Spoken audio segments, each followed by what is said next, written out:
Okay, everybody, let's take it from the top.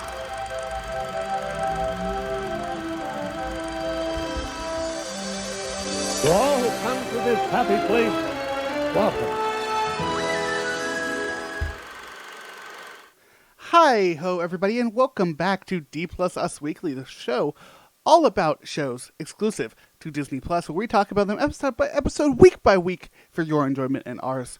I'm one of your hosts, Griffin Tadell, Griffy D-Pad, and with me as always is the wonderful, the amazing, the excellent Mr. Mitch George. How are you doing today? X gonna give it to you. What a show, man. This show is so goddamn good. It's exactly what I wanted out of a sequel to something from my childhood. And I think you put it really well. I don't remember if it was in our episode on the original X-Men animated series or if it was on our episode about the first two episodes of X-Men 97. They'll Both come available one at together. youtube.com/@D+us. But this feels like and presents like what I remember the original show being, which is a hard thing to do when you're following up something that hasn't aged all that well. Yeah, this show is fantastic. Of course, we're talking about episode 3 of X-Men 97, Fire Made Flesh. I want to kind of start shouting these out. Directed by Emi Yonemura, and written by Bo DeMaio and Charlie Feldman. This show, yeah, like I think I was on the last episode for this show. Like I said, they all kind of blend together. This show does so much more than the original ever did. This episode proves just how dark they are willing to get with this show in the greatest possible way. We got the introduction today of this in this episode of the Goblin Queen. We got more Sinister. We got Morph dealing with his own or their own trauma, like The PTSD of dealing with Sinister over the years. like this show is so great. It is so much more than the original one was, both in terms of style, like the animation is just so clean, it's so goddamn good, but and also in terms of story, like it honors that original and elevates it. It's incredible how comic accurate this story is when you look at the 90s show and how they kind of like loosely pulled some things together to vaguely resemble what happened in comics. No, this is like beat for beat the Madeline Pryor story, including Sun with Cyclops, techno-organic virus, sending baby to the future. Like it is verbatim what happened in the comics, but elevated in such a way that I didn't expect them to be able to get to with an animated show like this. We also got some really great cameos this week from our cameo machine. Oh, Morph. Love Morph. Morph being both a cameo machine, but also having this great character in this season so far. But like, I just want to shout out that we got to see magic, Both regular magic and demonic magic. which means that Ilyana has had this whole story since she appeared in one single episode and did not have powers. The story was not about her; it was about her brother. About Colossus, yeah. I also love that the other cameo that we got here was Morph as Morph, but Morph under the influence of Mr. Sinister from the original series, and I thought that was a really good throwback of just like having Morph experience this PTSD and understanding how evil Sinister is. Like Morph makes Sinister's presence here that much more dangerous. And like the first scene you have of Sinister is taking this baby and just putting it in this vat of goo. Like that's never good. Anything in a vat of anything does not end well. Ever. You don't know what you did, and I'm so sorry for what you just said.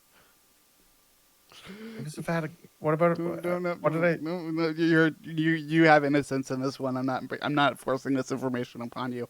I appreciate that. I'm a degenerate. Just remember that. That's why we love you. I've been on the internet for way too long, and was on the internet. You're way younger too than young. I am. No, Do hear you that last remember part. Dial-up? I was on the internet way too young. Remember Okay. that part. I mean, we had dial-up in our house in like 1996. I'm not telling you about So- this. I was like 4. Yeah. No. This everything about Mr. Sinister. Like Mr. Sinister is a terrifying villain. When the done rumor right. is they want to use Sinister for the first MCU film for the X-Men. Good. And they goddamn better nail that casting. Good. They should. Sinister is a fantastic villain because he really just is, like they say in this episode, a ridiculously evil, immortal mad scientist. And Which they tried to explain in a really bad episode of season 5 of the original animated series. oh yeah, the origins of Sinister Yeah, that was real episode bad. that I absolutely skipped on a rewatch. I watched it and it was a struggle, that's for sure. Yeah, it was bad. But yeah, getting all of that, and like Sinister's really only in this episode for maybe 5 minutes max, if that. Not even, yeah. Because he doesn't need to be. His manipulation of Madeline Pryor is, or I guess Jean, but until the end of the episode. For Madeline the sake, Pryor. for the sake of ease, we will be doing saying Jean and Madeline. But like his manipulation of her is so good and so evil. Like in watching her go bad and create the Goblin Queen costume. The friggin' evil Sailor Moon transformation made flesh. For what it's worth, so much more tasteful than the original. That original is bad. Also true. Just because I was like bringing up Madeline Pryor on Wikipedia for just like info on like history stuff, and it has that picture of her original outfit, and it's just like, God, that's right. That was like early '80s, real. Say, this is decision. tasteful. Y'all, you freaks can go look up that outfit. Yeah, Goblin Queen is one of my favorite X-Men villains. And villain is really in heavy quotations there. She is not a villain. She is kind of just put in a horrifying scenario, which you can't really blame her for. Like, she got trauma. And a lot of it. Understandable, for sure. I mean, I'm surprised they told this story as faithfully as they did, of just like, man unwittingly spawns the child that Sinister had wanted them to create back in like season 2 of the original show, and now has manipulated Scott into doing so with a clone of the woman that may be his wife, because legally we don't know at what point the two were swapped out. So did he marry Madeline Pryor or did he marry Jean Grey? It's all sorts of fucked up. Yeah, and they went there. And I'm very surprised they did. Not only was it very faithful, but like this is a story for what it's worth that two of the main characters of the Inferno storyline are Nightcrawler and Kitty Pryde. So using it and adapting it into this version is really great. I'm still shocked that the entirety of the Inferno storyline was done in a single episode. Mm-hmm.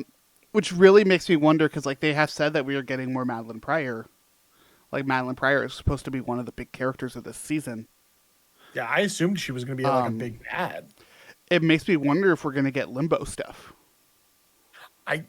I'm more likely to expect it to be Hellfire Club stuff than Limbo stuff, but we'll have to see. See, the only reason I'm leaning towards Limbo in particular is because they showed Morph turning into magic. And specifically, I mean, they also showed Morph turning into Colossus, Psylocke, and other characters. But magic Angel and Madeline Pryor are the only characters that have connection to Limbo. And that is a very, very specific, or I guess Nightcrawler too, technically. Technically, yeah. But it's a very, very specific connection. Which maybe I'm doing my Marvel fan brain and absolutely overthinking this. But I would love to see some of that. I would love to see Sim and like see how that can affect like the Genosians, and like maybe we get some of that storyline. Like there is a lot more to Inferno that I think we could see, because like Inferno, yes, is that's the single comic story, yeah. But it's also a lot more than that. Like we saw a follow up to Inferno last year. I think I don't remember the timeline of when Dark Web came out. Also, Dark Web kind of sucked, but like we can see a lot more of the stuff, and I really hope we do, because Madeline Pryor is a dope character that they can explore a lot with. It makes a really, really cool looking animation, because oh my god, the horror stuff this week. What was the most horrifying thing to you? Because I have a easy number one. I mean, the weird melting Rogue and Magneto, was one yeah. for me. Yeah. That was horrifying. But like, it was that for me, but then also Sinister appearing in the shower for Morph. There was that. Also, the mind battle between Madeline and Jean was That was kind of so fucked cool. up. Of like the drowning baby. It was just like, oh my god, this is just nuts. I like that they gave us all of that, but also at the same time, here's this comedy bit for Beast. Like, Yeah, that was weird. I kind of Like- loved it. It's like it's a very Beast reaction to. Apparently, It is. It we're just in felt a little Dante's out of Inferno. place. I think another surprise for me was seeing Roberto in this episode. Yeah, I thought he buggered off at the end of the first episode, but maybe he stuck around. Yeah, Because they well, have shown like marketing materials that contain him. So I wonder now, with Bishop having traveled back to the future, if Sunspot will fill a spot on the team that we weren't anticipating to be left vacant. I would imagine it gets filled. I think it's more likely it gets filled by a Nightcrawler. But I think Potentially, yeah. they kind of set it up at the end of last episode of, I think it was the end of the first episode, the doesn't friendship matter. between Roberto and Jubilee, Yeah, it was episode 1. and those being, I forget what mutant team they are on together. Exiles? I think that No. sounds right. Because here's where my brain's at comic wise. I just remember both of them having to teach students at one point, and this is Jubilee is Maybe both- it is like the Xavier School stuff then. well this is also at the time where Jubilee is a mother, and also still a vampire. Yeah. Because guess what, folks? Jubilee at one point gets turned into a vampire. Is it Generation X, maybe? Maybe Mutant X. Mutant X. Okay. If I'm going based on Wikipedia, which is always just the best. I mean, Wikipedia is actually surprisingly good for comic book shit. No. Yeah. I think which was during the time that she was still a vampire. Yeah, I think because I remember the comic book storyline that I'm remembering very specifically in my head right now is when the X Mansion was in Central Park, which is I don't know as genuinely a much thing about- that happened. Yeah, I'm not as deep of a comic guy as you are. Yeah, bringing it back though. Yeah, everything about this episode so good. I love the. We haven't even talked about the coolest thing. Are we talking? Which part are we talking about? Because pretty much everything between Jean and Madeline Breyer was the coolest thing to me. No, this is between Cyclops and Bishop. Oh yeah, we got more. We got more Hit me. power. We Charge got more me team up. ups. And he, oh my god, it's so cool. I'm just like, it's Marvel Ultimate Alliance 2 all over again, and I need this. I in am my life. convinced at this rate of every major fight we get, we're gonna get a cool team up move because we got it in the first. we also episode. We got it in this Yeah, one. sorry. I mean, you also had, I can't remember who it was, throw Wolverine at Beast Bishop. to It was stop him Bishop. from. Was it Bishop? So just like, even some of these smaller interactions that don't feel like they mean anything to like comic fans or folks, it's like, oh, the team ups are the coolest part of comics, especially a team like the X-Men. It's always Like, fun I'm to so watch happy to see literally more of this. anybody throw Wolverine because we all know what that means. We all know that means fastball special. Fastball special, baby. It's so good. It's so good. I love we're talking about animation as well, like some of the animation styles of this, like obviously all of like the horror stuff was very, very cool. Especially both in the mansion and then also kind of in that like mental world between Jean and Madeline. But the one that I really want to shout out here is not even any of that. It's the way the Bishop's time travel like triangle that he steps into looks. That was cool. It looked so cool, and like the emotion of Jean of Madeline saying goodbye to her child telepathically, handing it off. Bishop just doesn't say anything and just leaves. Because what are you gonna say there? Scott's gonna spiral because like he couldn't deal with the stress of everything that was going on. Also, just him being a neglectful parent, which is kind of a trend when it comes to the Summers family, or at least Oh, Scott yeah. specifically. I'm just like, oh man, I don't know what it was, but it pulls on your heartstrings in a way that I didn't expect a show like this to be able to. Dude, the I didn't shot, expect them to go here, and they did it, and it was like, oh my god. The kind of the ending shot for most of this episode, with the exception of the storm stuff at the end, which we'll talk about, of course. But that shot of Jean and Scott in the destroyed room. It's like, well, shit, I guess we got to talk Now about what? this. What's next? Yeah. And like, I really man. hope they show us that. I'm not entirely sure they'll show us it, but I think they have to. They've invested so much time in Jean and Scott's relationship between the two series that it needs to be spoken of. We can't just have another random reappearance of Jean Grey. There needs to be consequence to the actions that took place, and it's going to be interesting what kind of line they toe, because it does feel like they need to move forward a few different plots, specifically, with the tease at the end of Storm and Forge. Mm-hmm. So, like, what does that mean for the main cast as they move over and maybe discuss some of this? fuck the And main cast. We're getting it- X-Force. X will give it to you. I told you. I had to. I It'll be love interesting to X-Force. see.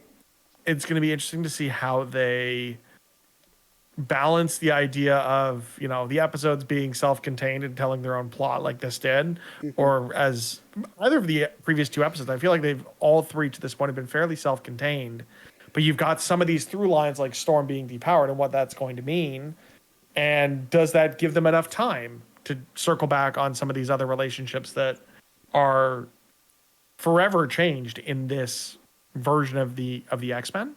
I really hope so. I think we already are a little bit. We saw it a little bit in these last couple episodes, right? Like this through line we're seeing of how Magneto leads the team and how everyone deals with that. We got a little bit more of that this week. We got a little bit more of Wolverine's frustrations, we'll say. Most recent frustrations with Cyclops.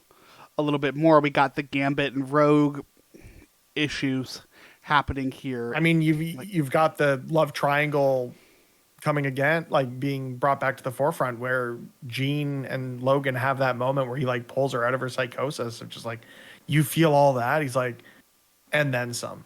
It's just like, oh my god. Mm-hmm. Like, I really think they're doing a good job of doing what more modern shows do of, yeah, we can have these be individual storylines for these episodes, but that doesn't mean we're not progressing those character moments. Like, this is a character-driven story at its heart. And I think they're doing a good job so far. Obviously, it's not something we can really fully judge till the end, but episode to episode, I'm enjoying it. Yeah, I can't wait to see more of it. And I think that tease at the end, I love that we're going to get these kind of like, these hooks to try to keep you watching every week. And folks like you and I, we're going to do it regardless. But, the cliffhanger at the end of the last one of the Clone, the cliffhanger here of Storm, like they're doing enough, especially with these being weekly releases, to pull people back. Yeah, this is One thing I want. Yeah, sorry, go ahead. No, by all means, you go first. Well, no. I was going to completely non sequitur into a fun little topic of discussion that we can use to wrap up the show. So you Fair. go ahead. I would say that right now, I think this is one of the most excited shows I've been for on Disney Plus. Like, this is the most excited I've been for a Marvel show since Hawkeye. And Yeah, I totally agree. like, and maybe don't get me Miss wrong, Marvel. like I love Miss Marvel, but like this genuinely like excitement week to week. I'm more excited for this than I was Miss Marvel. And That's fair. Miss Marvel is still my favorite show on Disney Plus. Like, So or I'm second, excited to see where this goes. Andor. First being Mando? Andor. Andor, yeah, that's fair. Andor is ridiculously great. It is so good, and I can't believe we're getting a second season of that. And when we eventually do, it's going to feature what we saw this week for the first time, a new title treatment for Disney Plus. Oh yeah, We've got the rebrand, we've got the new color scheme, we've got the new Yeah. orchestral from Ludwig Gunnarsson. Do you have to How change do our we feel, background Griffin? now? Do we have to Do we have change to our change the color branding scheme? again? Do we have to go to Aqua from blue? No, we're stick with our colors. sticking with our colors. I'm not redoing an entire brand again. Yeah. No, I dig it. exactly. You I went dig through the- such hell the first time we rebranded. God, I dig the gradient. I love the gradient. I hate the all white logo. I don't mind it. The original logo was so great with the gradient in the arch. Mm-hmm. And I wish they had kept that and just like swapped it so that we had the teal there and the dark on the arch. But that's my personal thing. It's nice that It Hulu's also official means now. you get your Hulu's. I was gonna say it means you get your Hulu's and your Disney Pluses, which means nothing to a Canadian like me, but that's got to be exciting, right? Everything's in one place, gives us more content to talk about. Yeah, but also this is something that's been in beta for months now, Yeah. and now they're just kind of finally making it official. So, hit or miss. Hopefully, this means people can save some money. No, it just means that the price of Disney Plus is going to go up before the end of the year. Well, yeah, but it also means that people can cancel their Hulu subscriptions, or vice versa.